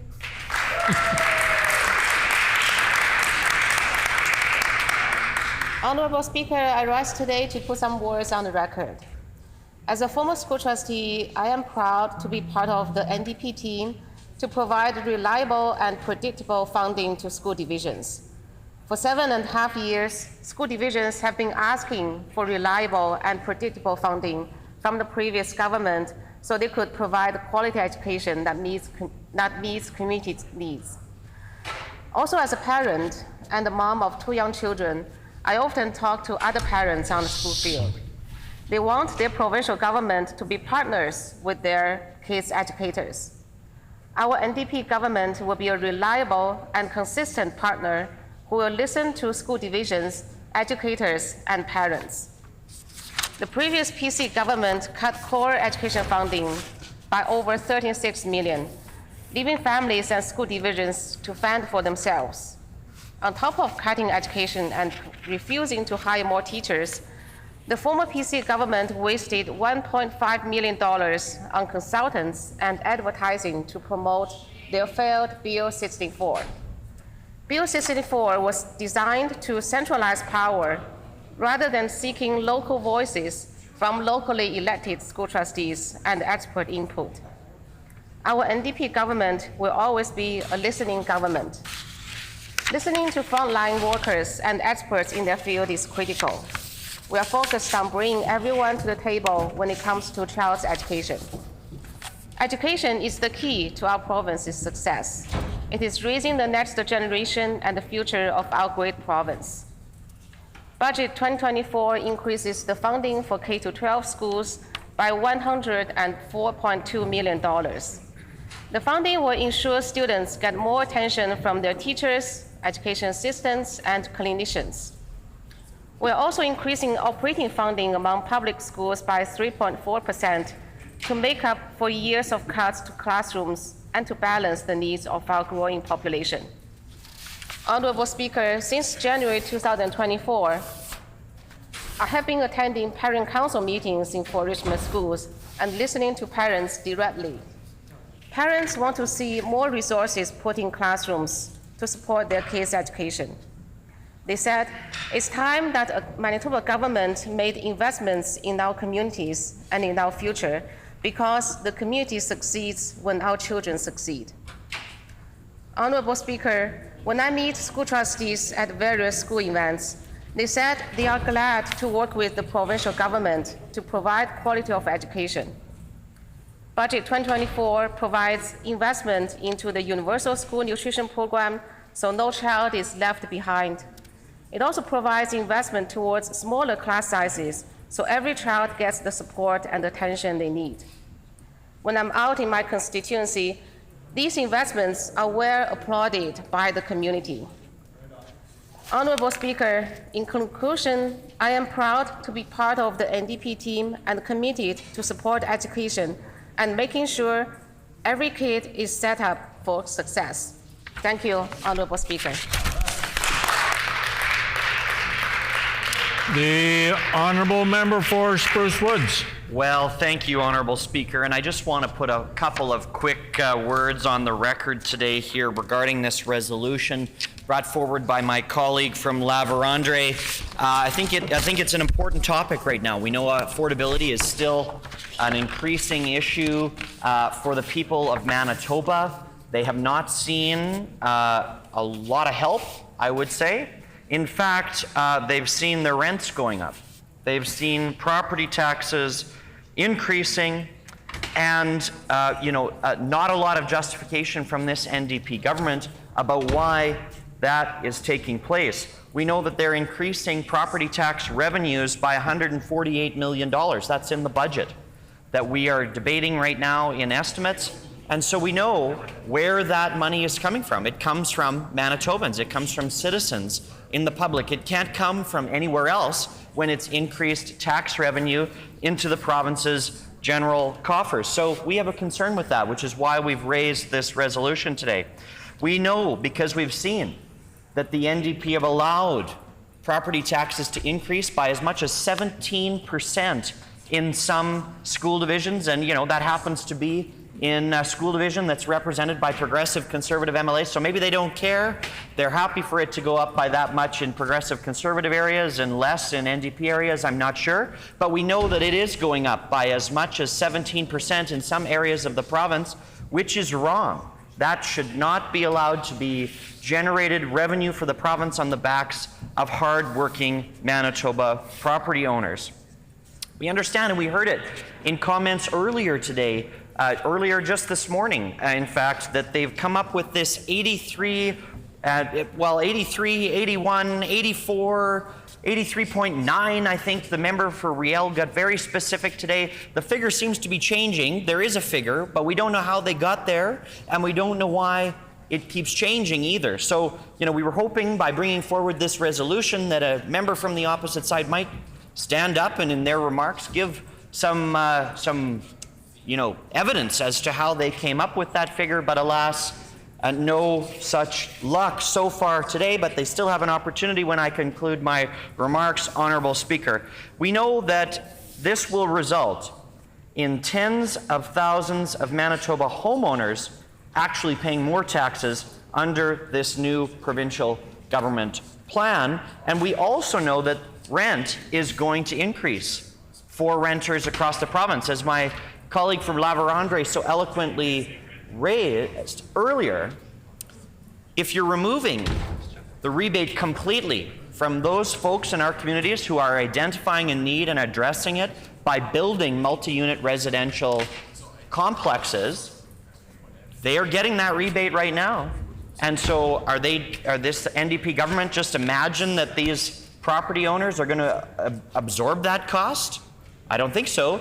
They've got expenses to pay. They've got mortgages on those properties to pay. They've got utility bills to pay. So they are going to, address this increased cost from this NDP government by raising rents. And the renters in these buildings have nobody to thank except this Canoe government for those higher rent prices. Something very interesting that the minister and his members have raised is that he continues to say that farmers like the education property tax. He referenced a meeting yesterday in estimates that he had a meeting with Keystone agricultural producers, that they were thrilled with this NDP government's budget and their plan. But that is absolutely false. In fact, CAPS consistently called for the removal of the education property tax for years, for decades, in fact, since their creation 30 years ago. Every year, they have called for the education property tax model to be retired as a way of funding education in this province. Every single year, we were getting it done. This NDP is going back to the past. So I can't imagine that Keystone agriculture producers are very pleased about that. If the member has evidence to support that, I'd love for him to table some correspondence from Keystone ag producers saying, we're glad you're keeping the education property tax. We think this is the right way to go. I'd love to see that from CAP's executive director and their board chair. So we know that this is the wrong path forward. We know that they are increasing the load that Manitobans have to pay to fund their expensive election promises. We think that's the wrong direction for Manitobans, and that's exactly why we've brought this resolution forward today. Thank you, Honourable Speaker. The Honourable Member for Fort Garry. Okay. Well, thank you, Honourable Speaker. I don't have a lot of time today, so I'll get right in. You know, what is so disingenuous about this whole argument, it was never about affordability. This was always about the PCs defunding public education. This was always about them not supporting our Manitoba families and our students to make life affordable. And just a bit of a history lesson. When this first came in, you know, we had a millionaire premier from a millionaire party that was sort of by millionaires for millionaires. And the premier at the time, he had this massive mansion, it has 7, car garage. And at the time, it was a 25% rebate, and he was able to get $7,000 for that one property. And of course, you know, that then doubled to $14,000 for one property, where the average Manitoban would get $300-400. So, you know, $14,000 on one hand, $400 on the other. But of course, that wasn't the premier's only property. He also had his country villa that he got another check from the good people of Manitoba. He had his hacienda in exotic places. And of course, he had his Lake of the Woods, retreat.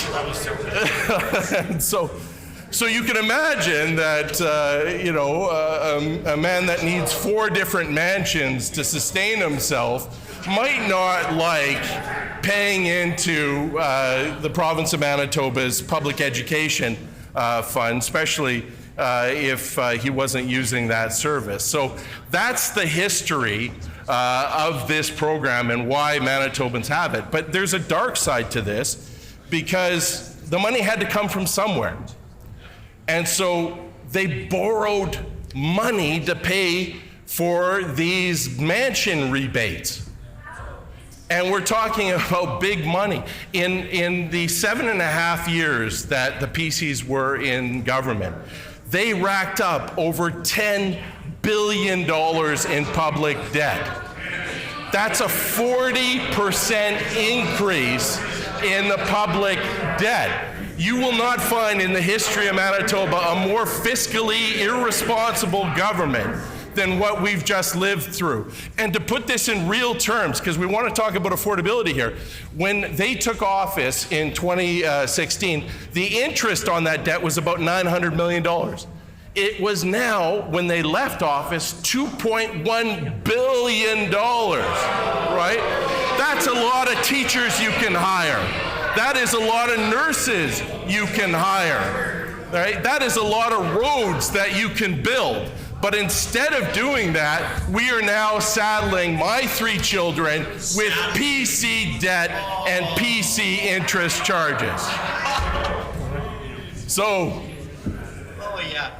let's talk about affordability.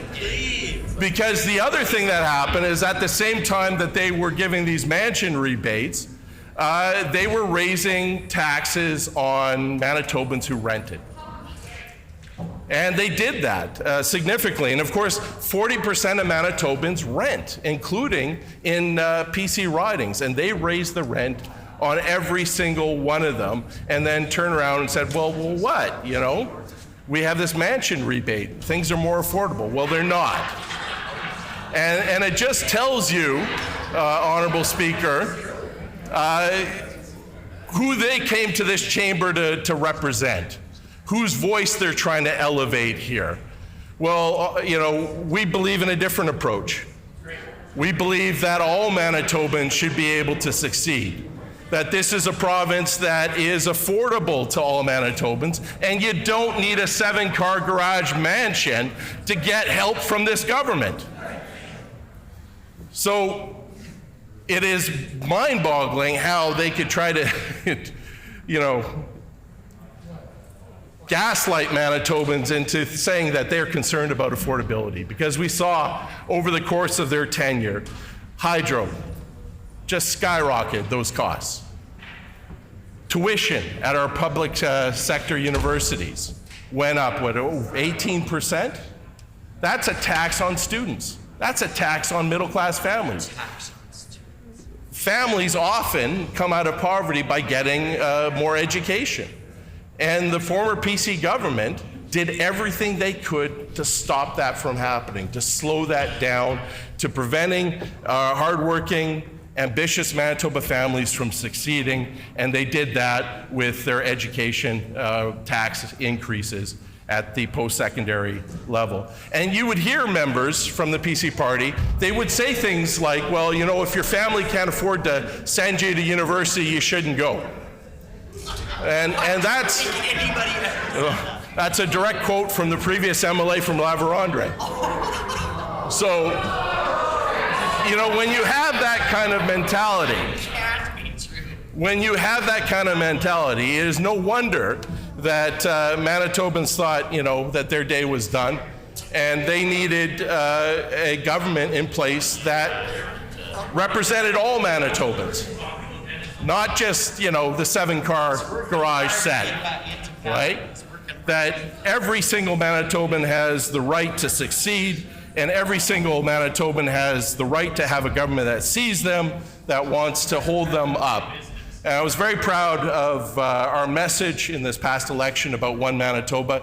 I think that really captured who we are. Order, please.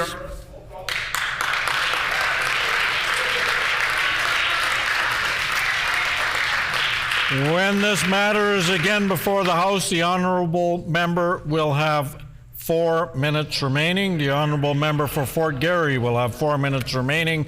The hour being 11:55 a.m. in accordance with Rule 24(7). I'm interrupting proceedings to proceed with the deferred division that was requested during last Thursday's private members' business on concurrence and third reading of Bill 208 that was requested last Tuesday's private members' business on concurrence and third reading of Bill 208, the Two-Spirit and Transgender Day Day of Visibility Act, Commemoration of Days, Weeks, and Months Act amended. Accordingly, call in the members. And the bells will ring for 5 minutes as previously agreed.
Speaker. Please, the 5 minutes provided for ringing of the division bells has expired. I am directing that the bells be turned off and the House proceed to the vote. The question before the House is concurrence and third reading of Bill 208, the Two-Spirit and Transgender Day of Visibility Act, Commemoration of Days, Weeks, and Months Act amended. All those in the chamber in favor, please rise.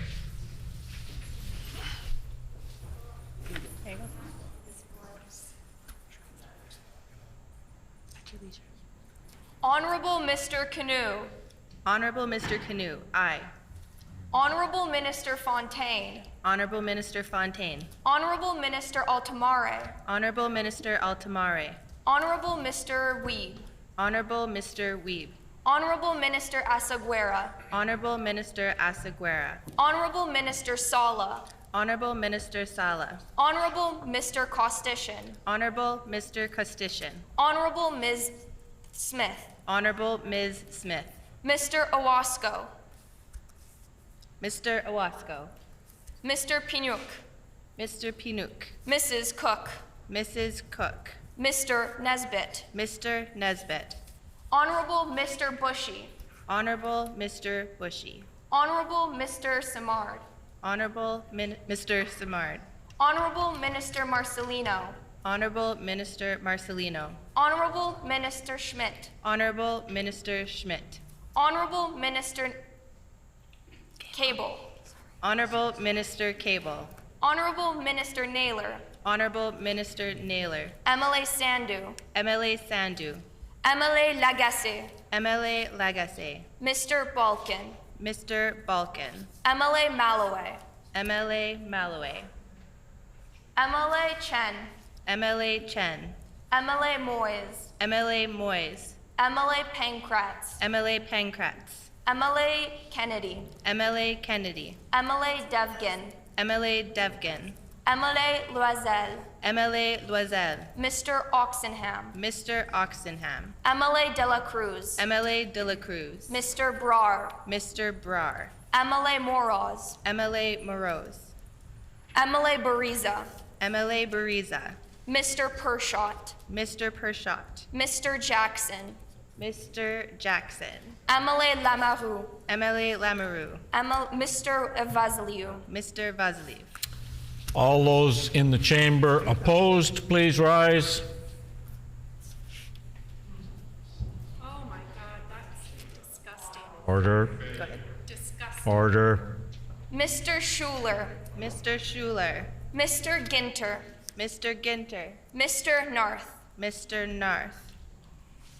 We will now proceed to the virtual vote. We'll conduct the alphabetical roll call of members participating virtually. As a reminder to all virtual members, please respond clearly with either I vote yes or I vote no, only when your name is called. I would also remind members to unmute their mics only when they are recognized and then immediately mute them again once they've declared their vote. The page will now conduct the vote. MLA Cross. I vote. Can you please repeat? I vote. When you say yes, it cut out. So try I, then vote, and then your answer. I vote yes. Thank you. MLA Cross, yes. Mr. Gertson. I vote no. Mr. Gertson, no. Votes no, sorry. Ms. Laughlin.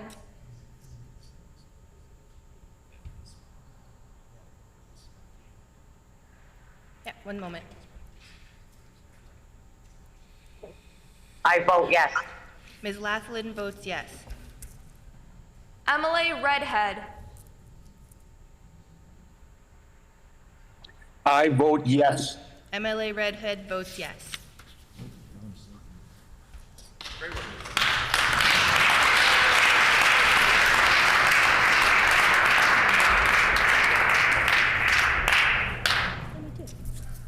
Then I get to stand.